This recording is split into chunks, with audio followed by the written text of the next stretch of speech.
Welcome to Buckets, your daily NBA betting podcast, live from the Tommy John Home Studios. When you're truly comfortable, you do everything better, and that includes betting.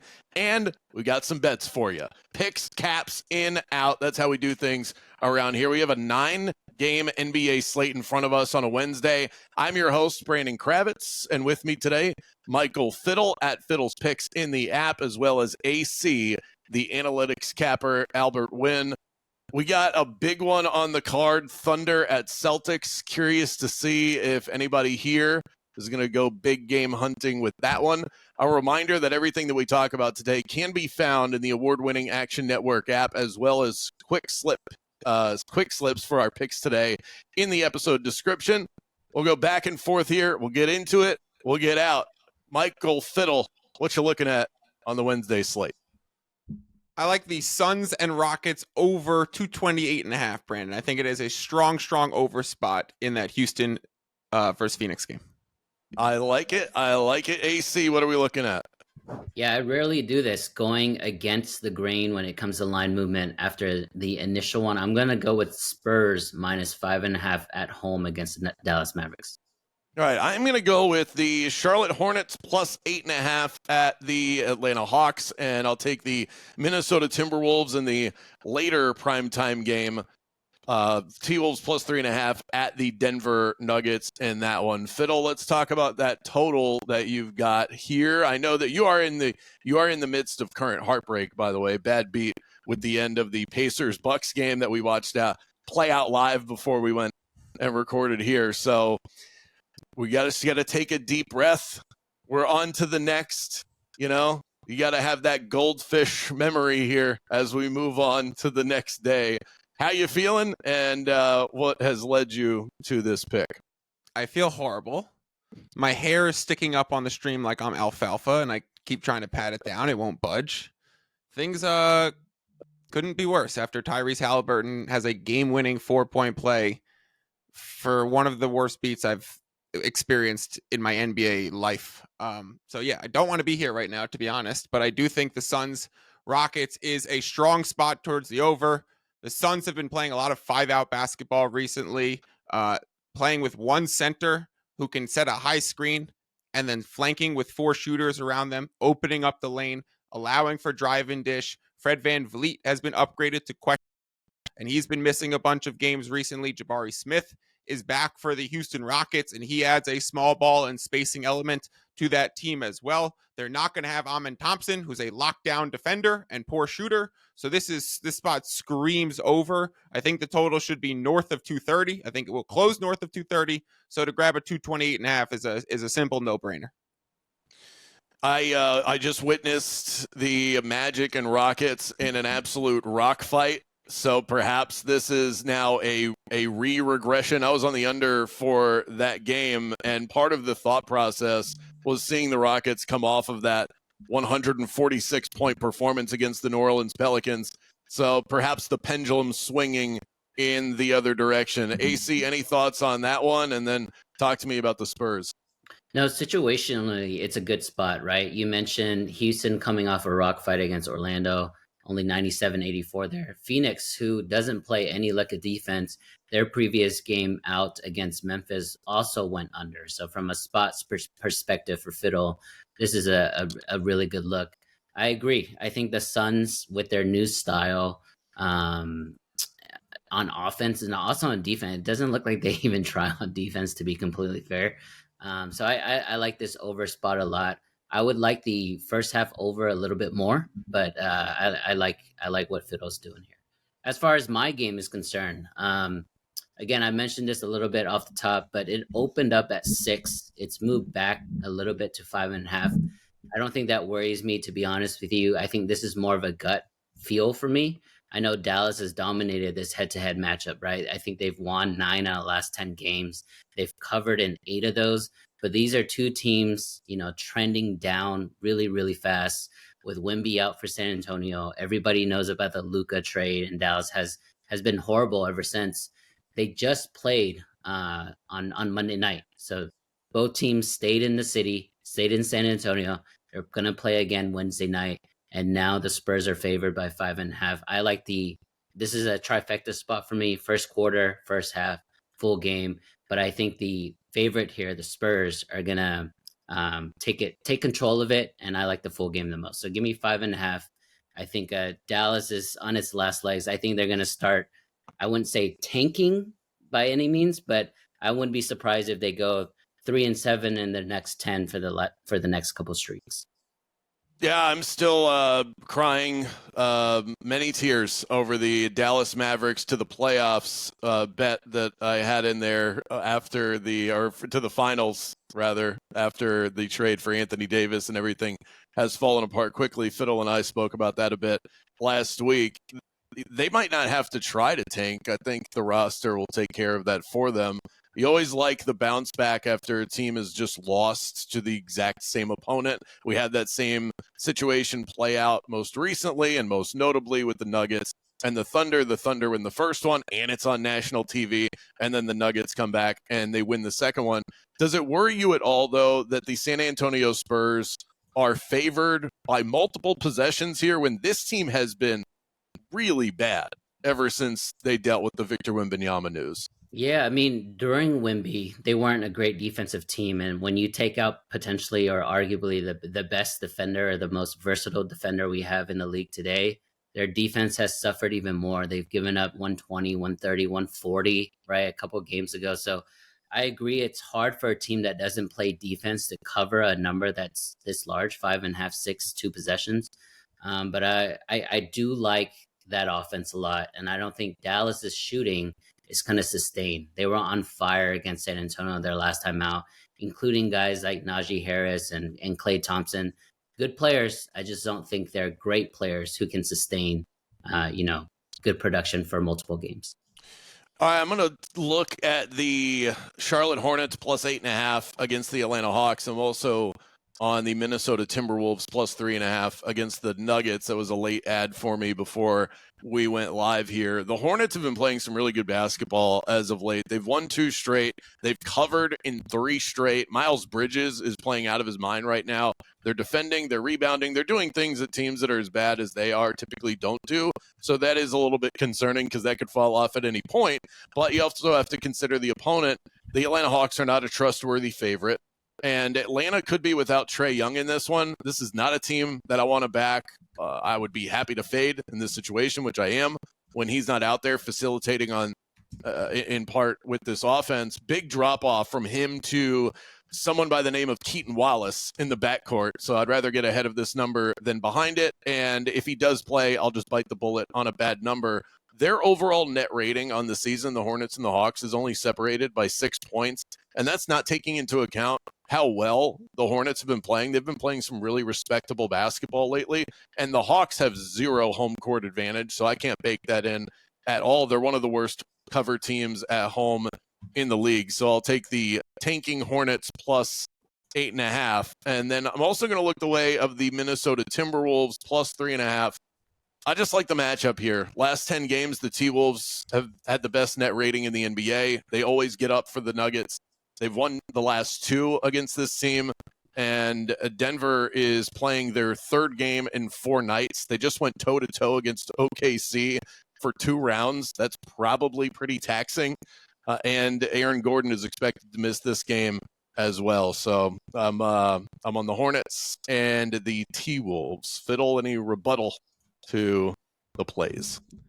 Just on the Hornets and Hawks one, similar to what Albert was saying about not wanting to fade the first move. The first move on that game was definitely from 8 to 8.5. So you could grab an 8.5 on the board. So definitely make sure you get the best number. But you're also going to be, reverse the line movement. And even though Charlotte has been playing well recently, you're kind of buying high on them covering spreads on the road here. So that wouldn't be one for me. But the other one I'm totally okay with.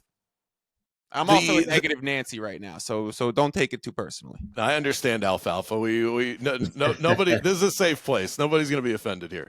The toying with the number, I do wonder how much of that, when you have a big player like Trae Young, who may be in, may be out, and this is the stage where people that are close to the situation are getting all sorts of whispers about what could and could not. Nobody knows. Okay, we're gonna get real news on this much closer to tip off than anybody has. So this line may swing a little bit just based on that.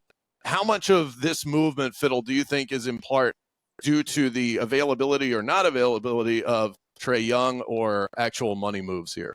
Yeah, that's a great question, Brandon. It helps me kind of snap back into this and give you a legitimate answer and bring some value to the show right now. I actually have something wise to say about this. I track injury news relentlessly, and I think at this time of the year, everyone's going to be complaining about the rest spots and the injury reporting and blah, blah, blah, blah, blah, blah, blah. Turn that mindset around.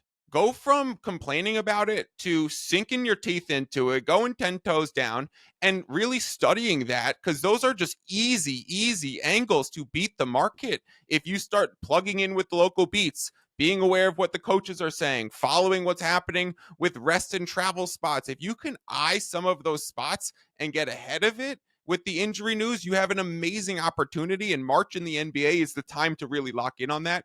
As it relates to Trae Young, though, he's pretty much just been probable the whole time. And with this Achilles, since it popped up, the Hawks were fined like $500,000 earlier in the season when Trae rested a game that they would end up winning in Boston in the NBA Cup. But it allowed Trae to get like 6 days consecutive rest for tendinitis, which is a thing that you need rest for. So they give Trae the night off. They end up not labeling it appropriately, not listing him as questionable on the next game. He was just completely cleared off the injury report. The NBA came down, struck a hammer on the Hawks. And ever since then, the Hawks have been leaning towards playing their guys, have been reporting the injury news early, and the Trae Young stuff specifically, Brandon, has not been moving the market. So it's been priced as he's in, right? Like we haven't really seen any market moves on specifically Trae Young, whereas like Halliburton, who's been out of the lineup and then played tonight, which you couldn't have missed one more game, Tyrese. You couldn't have missed one more game, Tyrese. He's been moving the market incredibly. Like when he played against the Hawks, he was a late scratch and the total moved 7 points. He comes back the next night, the total shifts down 4.5 points again, because I think that one they priced in a little more uncertainty. And so the Trae Young stuff really hasn't been. But there are other spots where you could apply this as a strategy and say, let me really study NBA injury reports and let me get way ahead of the board. You know, part of this, too, I think if you're the Atlanta Hawks, this is me talking Atlanta into not playing Trae Young since I already have the Hornets position, is that the team right behind you that I know far too well is the Orlando Magic. They feel like no threat for the 7th seed right now. Also, Detroit, a little too much of a cushion there for them, and with how they're playing to catch them where they're at. So the Hawks feel like they're kind of baked into the 7th spot. Trae Young missed the last game. It would make sense for them to say, you know what, it's Charlotte. Let's just leave you out for one more. How do you like to analyze these peculiar injury situations and manage the injury report as it pertains to the line? AC, I'll throw it back to you for that. Yeah, I mean, I don't react. So unlike Michael, who follows the injury reports religiously, I do up to a certain extent. I'm really more focused on where the line is going to end up. Right. If I'm going to get value now versus, 3 hours from now, those are the pieces of analysis that I would look into. But for this game in particular, I'm a little worried about Charlotte, because Brandon, you made great points. They are playing well. And I think with LaMelo's injury earlier, it's really elevated guys like Nick Smith, right? Like those guys now can play and are real NBA players. But with a team led by LaMelo and Bridges, they're spending an extra night in the city of Atlanta. I just don't know if they're going to get up for it, right? Just because of what we know happens in that city. And I think Atlanta is a type of team where it snowballs on you, like, because they don't have, outside of Dyson Daniels, they don't really have a great defense, right? But when they do play solid switching defense and the other team is cold, Atlanta starts blowing people out, in my opinion. That's why they play really well against the good teams, because they get up against them. So when they play a bad team like Charlotte, it really just depends on if they're showing effort on defense. Yeah, Atlanta's also kind of sneaky deep, especially since they added the minivan, George Niang. You know, a guy that can pop off the bench and knock down a couple of threes is invaluable this time of year. I'm going to stay on it. I feel, you guys have definitely made me think twice about it, but I'm going to lay in. I'm going to stay with my position on the Charlotte Hornets. Now, with the Minnesota Timberwolves, this is a matchup that they have really performed well in. And part of this too is that back-to-back set against the Oklahoma City Thunder, 3 games in 4 nights. This is a tough task for the Denver Nuggets. If you look at net rating and where these teams are right now, home court advantage for the Denver Nuggets, which is one of the better in the NBA, it feels like all of this is really already baked into the line because these teams are separated right now by about 3.5 points. That's the line with Denver at home. So, Fiddle, does this number look about right to you? I don't see a lot of movement happening, sans any sort of injury with these two teams. It feels like this is probably going to close around where we're at. So you kind of just have to pick a side and dig in. Yeah, I think it'll close right at 3.5 or 4. I think there's maybe a little bit of room for Denver. We know Jokic has been questionable and then like a late ruled in the last 2 games against OKC. So maybe we see that.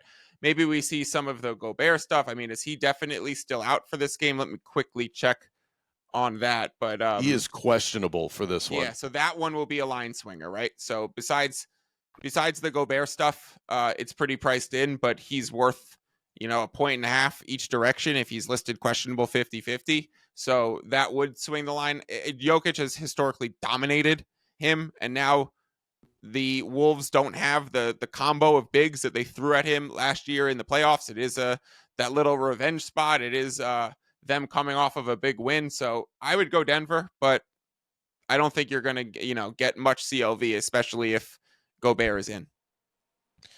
All right, gentlemen. Somebody's got to lay something out on the line here. Anybody want in on OKC at Boston? This is going to be the most bet game of the night by a mile. It might be the NBA Finals preview. In fact, right now, this matchup has the shortest odds on the board to be the NBA Finals matchup at plus 195. Jason Tatum is questionable for this game. I'm guessing that he plays, but that is something that you definitely need to consider because the Celtics are not nearly as good without him. Big shock. And Jalen Williams for the Thunder is out. So I think that is also part of the reason why you're seeing this number where it is. All things being equal and both teams being healthy, the Boston Celtics, in my opinion, should not be favored by 4.5 points against the Oklahoma City Thunder because OKC on the year has been the better basketball team. And I don't think home court accounts for enough of that swing in the NBA. A lot of this has to do with the injury. AC, where do you fall on this? You also have a total right now that's at 231. It looks like some sharp action coming in on the under. I'm going to go out on the limb. I think Boston blows OKC away tomorrow night. I would, if you're going to be on OKC, if you're going to be on Boston, I would look at alternate spreads. I think there's a lot of value there.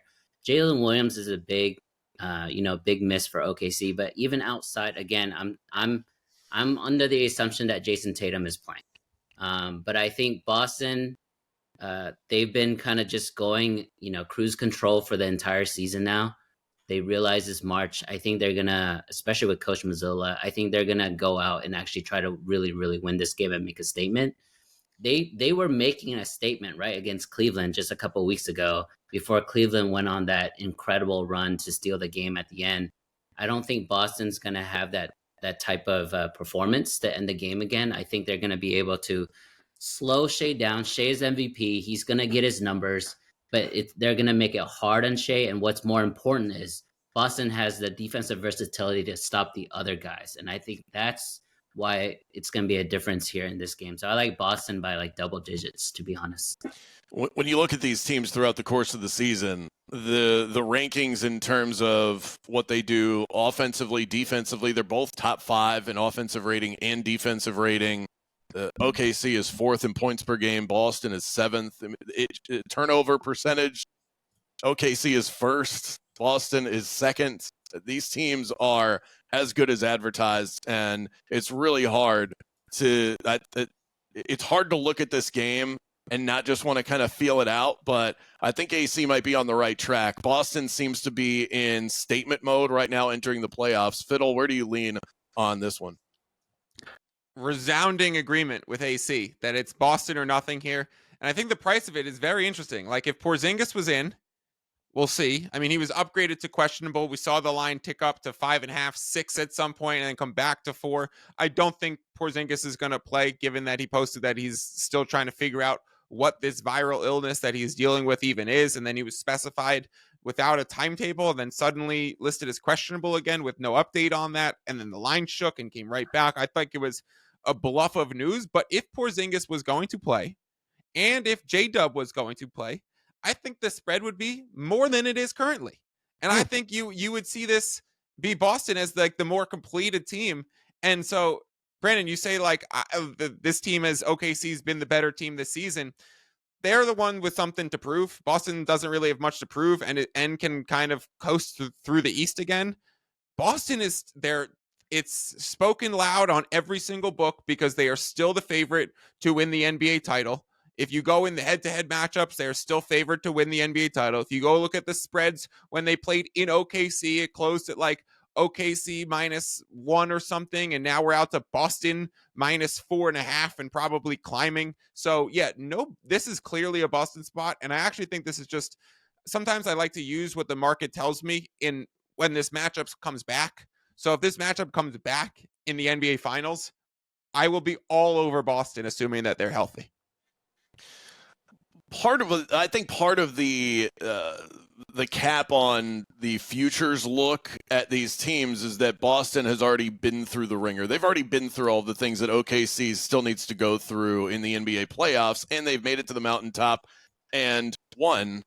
And so there's not that concern there with Boston. They're still fully loaded, and they are that proverbial team that kind of just wants to toy around a little bit. They'll show up when they need to, national spot here, big opponent there, but that's the team that you trust more in the playoffs. Regular season-wise, OKC has been pretty significantly better than just about everybody else.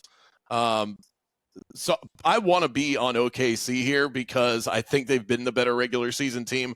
Boston over the course of the season hasn't been the best home cover. The sharp move in hindsight was just be on Utah plus the points in the last game, because when you look at that schedule spot, that was such a perfect opportunity for a letdown for Boston when you go the LA Lakers, who are riding this high on national TV. That was the most hyped game of the regular season so far. And then OKC on the other side. If Boston gets up for this, that probably is the sharp side. I would love to be on OKC here. They're not fully healthy, so it's hard to get there. It does look like money is coming in on the under, though, and since we started talking, this one has already dropped by at least a point, if not more. Where do you guys lean in terms of the total here? Because you have two teams that are prolific offensively, but they're also two of the best defensive units in the NBA. So which one prevails here? AC, do you have a lean on the total as far as it looks like we're between 229.5 and 228.5? It's really scary to do Boston Celtics in Boston games unders. You'll never see me doing it, even if it's the sharp play, just because I'm scared of them hitting 5, 7, 8 threes in a row and your total blows up. But it's definitely the right side, in my opinion, if you're looking at the movement. I'm not a totals guy, so I'll defer to Fiddle. Yeah, I actually completely disagree, AC. You look at Boston this season, they're 36-29 to the under. So if you were blindly betting every under on closing lines with them, you would be profitable backing Boston unders. I don't know the home road splits offhand, but a lot of their games, it's something that I've also been noticing, have been trending towards, I want to get away from using the word trend. There's been a pattern in the market, which I think is the better way to put it, that a lot of their games take this under action. So if you're actually betting early in the market, I could name you 2 games right offhand. I mean, the Trae Young, the one that he missed in the NBA Cup, that was one of them that the line crashed, obviously, when he was out, and then you would have been able to middle it on his news too. So if you're even betting these, because that would have counted as an over win on the 29 and 36 I just gave out. So, but if you were betting early, you would have cashed another under. You'd be 37 and 28. And there's probably at least 2 or 3 more of those spots where it's landed in the middle. So I really like backing Boston unders. I feel like their pace is a little bit slower. Their 3 points are very priced in. Their defense is so strong, especially when they don't have Porzingis. I actually do like the Lakers game. It was 111, 101 or something. There was clear under movement throughout the day on that one. That was one where they really showed up for, like we talked about showing up for this Cleveland spot, showing up for this potential OKC spot. They clearly showed up, and Joe Maz spoke about it in the post-game presser, like, hey, we knew what a Lakers Celtics was. Like, we wanted to bring it tonight. We knew what this matchup was and what they've been doing with their team recently. So it's really where they stepped up defensively. Now, given the current number at 228.5, I mean, this opened at 233.5. So we're already down 5 points from the open. That is steam chasing. That is injury report chasing. That is, you already got the news J-Dub is going to be out. We already got the blip of the Porzingis and the downgrade of Tatum to questionable. So maybe like it goes back up half a point or a point when Tatum finally goes in and the over is the play at this point, but certainly not the under. But I do really like Boston Celtics unders, but this game I'm not touching. So the numbers for the Boston Celtics at home, if you were to bet all of their overs, you would be slightly profitable at 52.9%, assuming a juice being at minus 110. Here's the interesting one, is the Oklahoma City Thunder, after a loss, which they don't have many of, 73% to the over in the next game. Is that at all actionable, Fiddle? There's been a lot of sharp action on a lot of OKC overs recently. So that's another pattern that's been hitting the market. So it's two teams that are playing in a little bit opposite directions there. OKC's got a great defense, but they play with incredible pace recently. So that's kind of where we're at. It's really in no man's land. I will say I do remember the first time that these two teams met, there was clear over movement in that game, and I was caught looking the wrong way and grabbing an early under, thinking that I was, OKC, great defense. Boston takes consistent movement towards the under, and it went against me, and that one didn't work out for me. So I don't really know. This one's a really tough one to cap the total, but I do think it's definitely a Boston spot, if anything. Yeah, tough to play the total because you have two teams that are elite defensively, but they can also get a bucket whenever they want. And I think that's part of the I've been caught on a number of Thunder unders that have not gone my way because OKC, they can turn games into a track meet if they want to, and Shai in that pick and roll is completely unstoppable. So we say Boston -4 is the sharp play. It looks like you may have missed the boat on the under. Perhaps the best advice, gentlemen, is to just take Shai-Gilgeous Alexander over props and make a bag of popcorn. Does that sound good? Should be an take the over if it keeps going down. Like it be a market resistance. You know, what is there a point of inflection for you where you'd be willing? You say now you got to jump in, where you feel like it wouldn't drop. Can we assume Tatum and Brown are going to play when I give this answer? I think so. Yeah. The current number of 228.5. Yeah. And so if you guys see that dip below that, I completely agree. And just use the fact that you've got two teams that can light it up at a moment's notice, and the trend of OKC overs hitting after they lose, they're going to look to bounce back in a big way. If you want to instantly tail any of the bets that we have discussed in this episode, find the quick slip link in the podcast and YouTube video description, or go to actionnetwork.com/bet now. When you're truly comfortable, you do everything better, and that includes betting. So hopefully we're able to tee up some winners for you. Go get yourself into some Tommy John underwear. To recap, Fiddle likes the over in Suns Rockets. AC likes the Spurs -5.5. I will plug my nose with the Charlotte Hornets +8.5 and the Minnesota Timberwolves at +3.5, and perhaps an eye on the Boston Celtics -4. Shout out to David Payne, our producer. That is a wrap for our Wednesday episode. Thanks so much for tuning in. Let's get buckets.